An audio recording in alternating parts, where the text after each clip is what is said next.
The air was thick with the memory of my father when I decided it was time to return to the orphanage.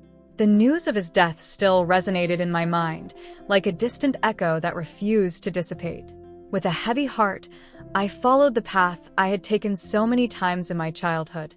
Every step I took on the cobblestone sidewalk brought me a mixture of nostalgia and pain. I was reluctant to remember the happy moments I had lived there, but I couldn't help it. "Clara, you're going to love it. The orphanage is like a castle," I remembered saying to myself excitedly when I was just a little girl.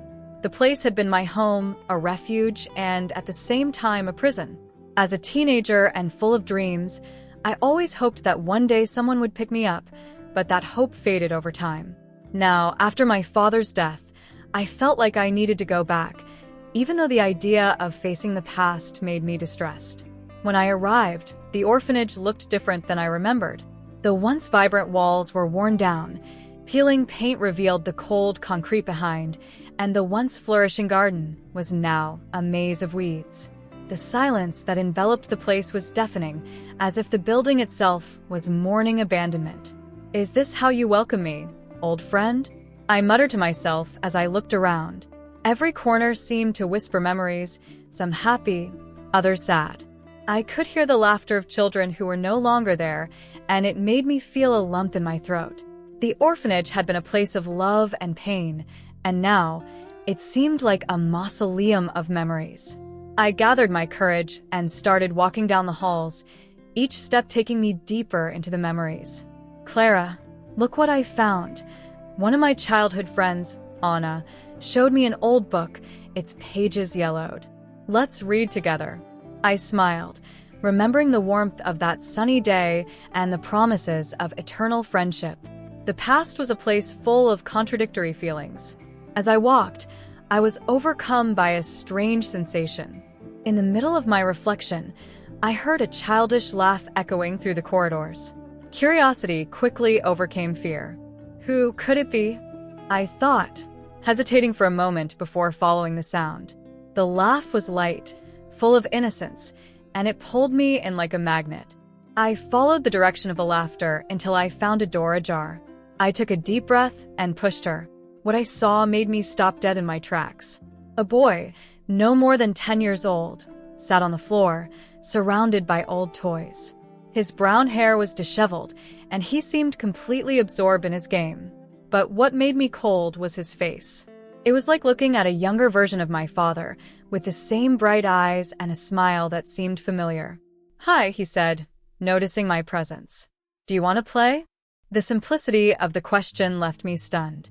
How could he look so much like my father? "I'm sorry, I started, but the words trailed off." "You look a lot like someone I know," I finally managed to say, trying to understand what was going on. "Who?" he asked, tilting his head, his curious eyes assessing me.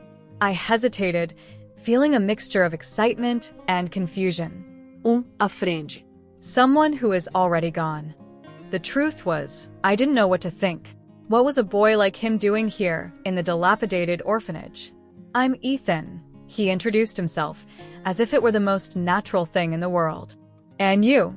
The name seemed to echo inside me, and I could barely process the situation.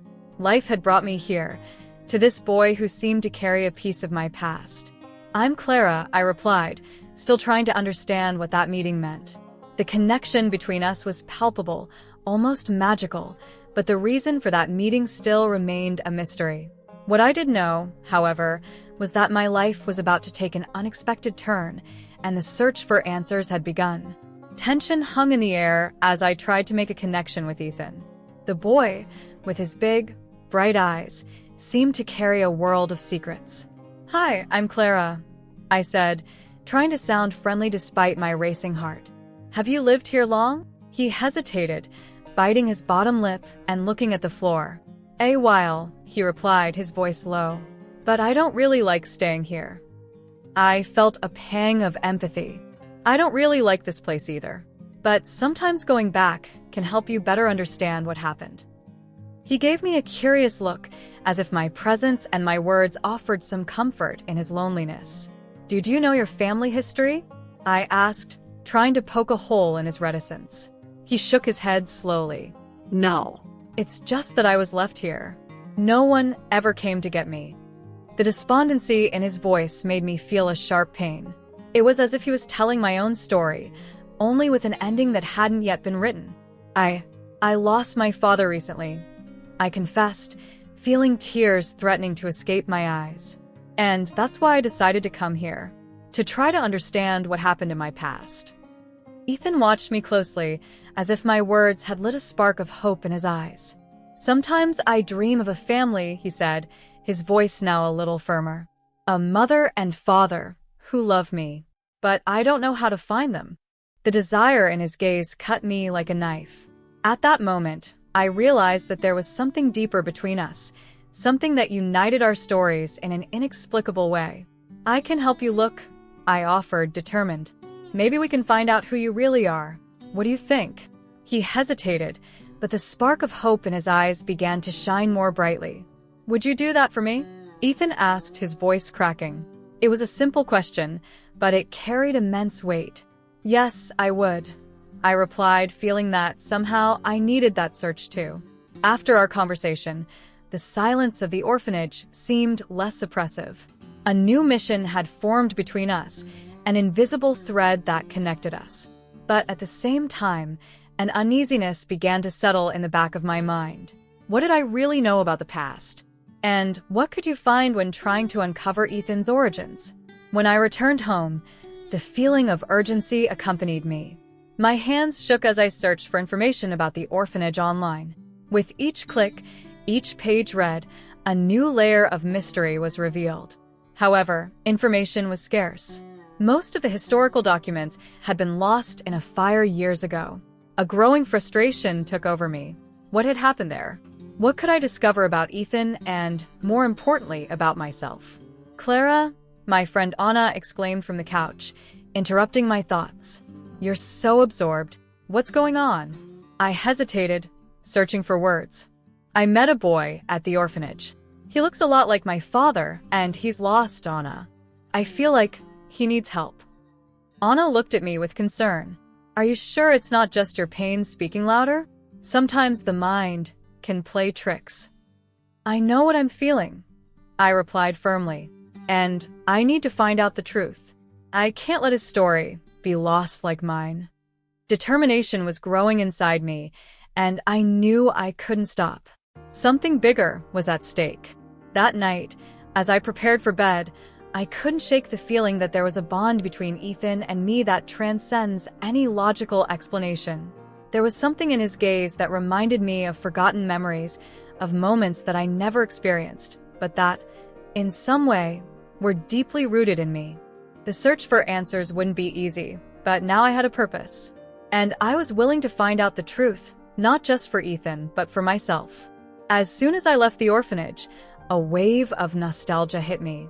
Memories of my childhood, both the good and the bad, began to blend together in my mind, like an old movie projected onto a blurry screen. However, the meeting with Ethan still throbbed in my heart. His resemblance to my father was undeniable and unsettling. What did I really know about him? What did that boy mean in my life? The next day, I decided I needed to know more. With courage, I went to the house of Mrs. Thompson, a former employee of the orphanage who always treated me kindly. When the doorbell rang, my heart skipped a beat. I needed answers. "Clara, what a surprise." She greeted me with a warm smile, but her eyes were filled with a sadness that seemed eternal. "Hi, Mrs. Thompson. Thanks for having me," I replied, trying to hide my anxiety. "I wanted to talk about Ethan." She immediately became serious, as if a shadow had passed over her face. "Oh, Ethan? He's a special boy." "I know. He looks a lot like my father. Can you tell me more about him? About what happened at the orphanage?" I asked, holding my breath. Mrs. Thompson hesitated. "Many children went through that institution, Clara. Some were adopted. Others, well, not all of them were as lucky. But Ethan, he mentioned being abandoned. I want to help him find his family." My determination was palpable, and Mrs. Thompson seemed to feel it. "There is a story that involves some prominent children.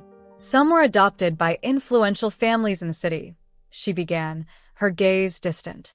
but I can't guarantee you'll find the answers you're looking for. The past is complicated. Please, Mrs. Thompson. I need to know. He's important to me, I insisted, feeling a lump in my throat.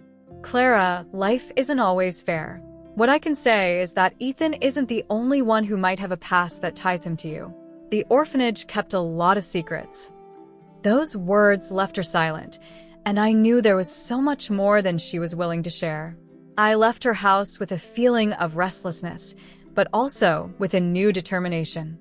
I needed to find out the truth, and that meant going back to the orphanage. The next day, I returned to the place that haunted me so much. The orphanage looked even darker in the daylight. The walls, worn and covered in graffiti, told the story of a forgotten space. I walked in, my heart pounding. At the end of the hallway, an old door caught my attention. It was a room I had never seen before, perhaps a storage area. I pushed the door, which creaked ominously. Inside, I found an old box covered in dust. Carefully, I opened it, and a wave of memories invaded me. There were photos, documents, and even broken toys. What impressed me most was finding an old photo of a group of boys. My heart sank in my chest as I recognized my father, young and smiling, standing next to other boys, including Ethan. My God, I whispered, almost in disbelief. What did that mean? The pieces of the puzzle were starting to fit together, but I still didn't have all the answers. Clara? Ethan's voice made me jump. He was standing in the doorway, looking at me with an expression of curiosity and fear. Ethan, look at this, he said, pointing to the photo. Do you remember this image? He approached slowly, and his eyes widened when he saw the photo. Yeah, I didn't know there was a photo like that. You look so much like him, I said, my voice shaking. We need to find out what this means. Do you think that I'm part of your family? Ethan asked hesitantly. I don't know, but we need to investigate. This could be the key to understanding who we are, I replied, adrenaline coursing through my veins.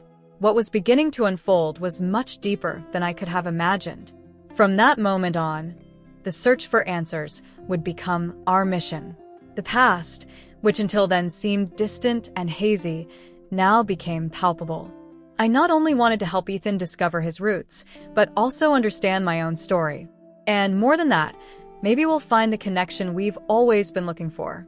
The gentle afternoon breeze rustled the leaves on the trees in front of the orphanage, and I couldn't help but feel butterflies in my stomach as I decided it was time to investigate further. Ethan was next to me, his curious gaze reflecting the same desire to find out. I decided that the city that surrounded us could hold the answers we were looking for. So, with a mix of anxiety and hope, we began our journey through the streets that, at some point, had been home to so many children, including mine. Where do we go first? Ethan asked, his eyes shining with a mixture of excitement and nervousness. Let's talk to some older residents. They may have memories of my father and, who knows, even what happened to you. I replied, trying to keep my voice steady, despite the uncertainty that dominated me. We walked along the cobblestone sidewalks, noticing how familiar everything seemed, even after so many years. The city had changed, but some things seemed to have remained intact, like the smells and sounds that awakened dormant memories. We passed by the grocery store where I used to buy sweets with the other children. The owner, Joachim, was still there, with his white hair and welcoming smile. Clara, my girl, what are you doing here? He exclaimed, his eyes lighting up when he saw me. Hi, Joachim. I am back. I'm trying to find out some things about my family, and I hesitated a little but continued about Ethan too. He looked at Ethan, assessing him carefully. This boy, he looks a lot like you, Clara. What's it really called? Ethan, I replied, as he examined the boy with a look of understanding. Yes, he has your father's eyes. It's a shame he's not here anymore. The sad tone in his voice hit me, like an arrow. What do you want to know? About what happened to the children at the orphanage. Do you remember any adoptions that took place? I asked, feeling my heart speed up. SCU, Joachim frowned thoughtfully. Yes, there were some, but a lot of information was lost over time. I can't say much, but I know that some children were adopted by influential families, and he hesitated, as if weighing his words. And sometimes there were secrets that shouldn't be revealed. Those words resonated with me. Secrets? What else didn't I know? I thanked him for his help, and we continued on our way, now with an even more agitated mind. At every corner, every face we passed, I wondered if they held any clues about Ethan's past or what my father had done before he passed away. After a few hours of searching, we found a small municipal library. We decided to go in. The smell of old books surrounded us, and I always loved that atmosphere. We sat at a table and started leafing through some old publications. "Look at this," Ethan exclaimed, holding up a newspaper clipping. It was an article about the orphanage dating back decades. Talks about an adoption that changed a child's life. It says there was a secret ceremony. Wait, let me see. I picked up the clipping, my heart racing as I read it. The text mentioned a group of children who had been adopted at a special event, but did not give further details. "What do you think this means?"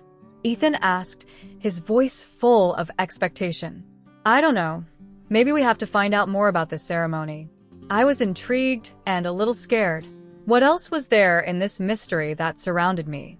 After hours in the library, we decided to go back to the orphanage. The sunlight was beginning to set, and a sense of urgency overcame me. The connection that was forming between us was palpable, but the questions still hung in the air, without answers. "Clara, do you think I really have a family out there?" Ethan asked, his voice shaking. "I feel so, Ethan. And I'm here to help you find out. Let's go together, I promise." I encouraged him, holding his hand. As we walked back, I realized that Ethan wasn't just a memory of my father. He was a part of me. And no matter what the future held for us, we knew that together we were stronger. Whatever the past held, we were ready to face it. The rain fell heavily outside, the sound of water lapping against the windows of the abandoned orphanage echoing like a wail. I was nervous. My heart was racing with each passing second. Mrs. Thompson, one of the few employees who still remembered me, was sitting across from me. Her gaze, which had once been welcoming, now seemed filled with secrets that she was hesitant to share. "Clara, I don't know if it's right for you to get so involved in this story," she said, her voice shaking. "Mrs. Thompson, I need to know. Ethan, he could be part of my family. What do you know about the adoptions? Why were some covered up?" I spoke with a fervor I could barely contain. What was it about her words that seemed so heavy? She sighed, looking at the floor. Things weren't simple at the time. There were influential families involved, and some adoptions were done for complicated reasons. Names of families who didn't want their secrets to come out. Secrets? What kind of secrets? The anxiety in my voice intensified. I needed answers, not euphemisms. It's just that some kids, like Ethan, had stories that intertwined with those of the families that adopted them. Some were adopted, but not in the way everyone thought. There were inheritance issues, scandals, and in some cases, blood ties that have been hidden. Those words hit me like a wave. Whatever was hidden, I was about to discover it. Ethan could be my brother, couldn't he? He looks so much like my father. You have to tell me the truth. Mrs. Thompson hesitated, as if weighing her words. "I can't confirm anything, Clara, but you need to be careful. There are people who would prefer these secrets to remain buried." I knew the conversation wouldn't end there, but there was something more urgent that was pulling me forward. As soon as I left the orphanage, Mrs. Thompson's words echoed in my mind, but that wasn't the only thing that worried me. Ethan was having nightmares. He had told me about them, about flashes of a life he couldn't understand. One day, while we were sitting in a dusty room, he started talking to me. "Clara, I dreamed again. It was about a woman. She was crying, and I didn't know who she was, but it felt like I knew her," he said, his voice shaking. "Did you remember anything else?" I leaned into him, trying to calm him down. "No, but I feel like there's something more. Something that connects me to her." He looked at me, his eyes wide and innocent, filled with a sadness that broke my heart. "Let's find out together, Ethan. Don't be afraid. I'm here with you." The truth was, I was terrified too. What else were we about to discover? That night, as the storm raged outside, my phone rang. The sound cut through the silence like a knife. I answered, and an anonymous voice on the other end of the line made my blood run cold. Clara, you need to stop looking. There are things that shouldn't be revealed. This won't end well for you. My heart raced. Who are you? What do you know about me and Ethan? The question came out as a whisper, but the answer was an ominous silence. The call dropped, and I stood frozen, the phone still pressed to my ear. The threat was clear, but something inside me sparked. Determination grew, stronger than fear. I couldn't stop now. Ethan needed me, and I needed him. There was a connection between us that we couldn't ignore. Clara, who was that? Ethan appeared in the doorway, his voice sweet and innocent, but I could see the concern in his eyes. Nothing, just a call. Let's prepare. Tomorrow, we'll find more answers, I replied, trying to convey calm even though my heart was in turmoil. The storm outside seemed like a reflection of what was inside me. I was about to be plunged into an abyss of secrets and lies, but somehow it made me feel alive. I couldn't back down. The truth was out there, and I was determined to find it, no matter the cost. My determination was high when I decided to confront the person in charge of the orphanage. I knew he kept secrets about adoptions, and curiosity consumed me. With my heart racing, I entered the orphanage, now a maze of shadows and memories. The air was heavy, but I was determined. I walked to the room that was rumored to be where the director kept important documents. The door creaked open, revealing a dark, dusty space filled with yellowed boxes and files. Clara? Ethan's voice echoed behind me, and I turned quickly. You'd better stay out here, Ethan. This could be dangerous. My heart sank when I saw him hesitate, but the determination in his eyes made me reconsider. If something happens, you need to be safe. I'm not leaving, Clara. I want to know the truth too.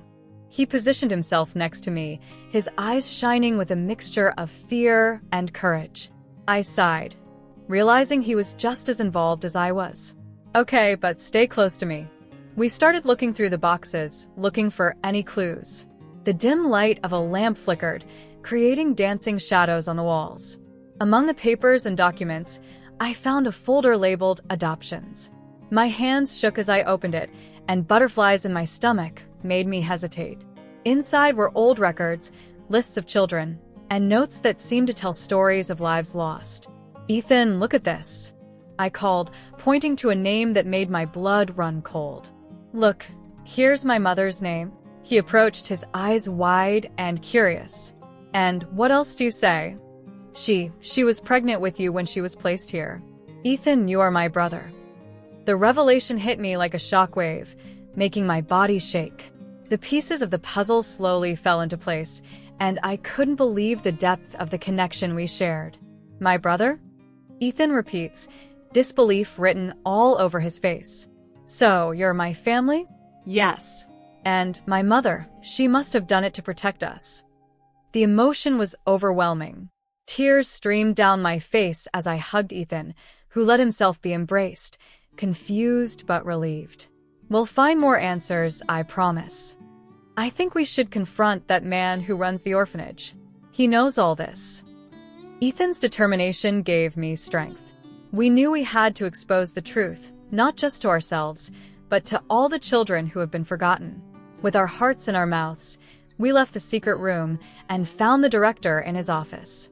He was sitting behind a long table, his eyes cold and suspicious. Clara, you shouldn't be here, he said dismissively, but I wasn't going to be intimidated. We know the truth about adoptions, and you can't cover it up anymore. My voice was shaking, but the courage I had found in Ethan kept me going. Ethan is my brother, and we will expose what you did.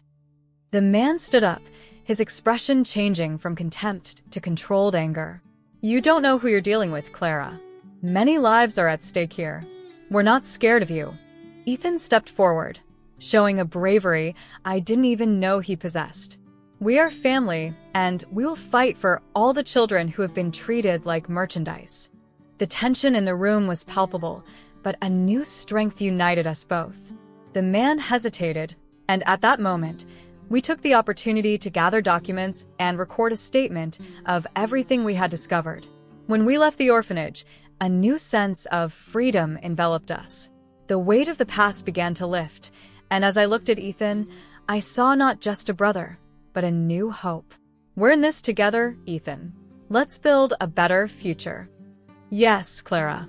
We are a family now. He smiled, and the promise of a new life lit up our faces. We left that dark institution, ready to face whatever came, finally united as brothers.